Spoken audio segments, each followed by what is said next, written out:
కేంద్ర మంత్రి కొడుకు మీద కేసు, అది కూడా కోర్టు ఆదేశాల మేరకు రావడం అన్నది సంచలనం సృష్టించింది.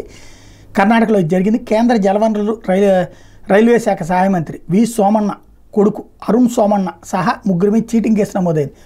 ఈవెంట్ మేనేజ్మెంట్ కంపెనీని మోసగించి బెదిరింపులకు పాల్పడ్డారని ఆరోపిస్తూ తృప్తి హెగ్డే అనే వ్యక్తి వేసిన ప్రైవేట్ పిటిషన్ మీద బెంగళూరు నగర 37వ కోర్టు విచారణ చేపట్టి కేసు నమోదుకు ఆదేశాలు జారీ చేసింది.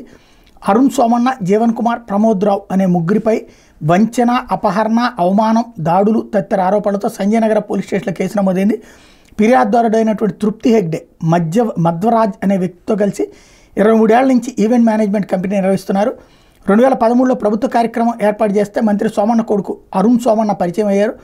2019లో అరుణ్ మధ్వరాజ్ తృప్తి హెగ్డే నైబర్హుడ్ అనే ఈవెంట్ మేనేజ్మెంట్ కంపెనీని ప్రారంభించారు.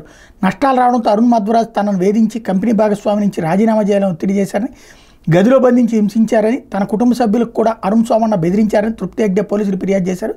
పోలీసులు కేసు నమోదు చేయకపోవడంతో కోర్టును ఆశ్రయించాడు. కోర్టు ఆదేశాల మేరకు అరుణ్ సోమన్న, జీవన్ కుమార్, ప్రమోద్ రావుల మీద కేసులు నమోదు చేశారు.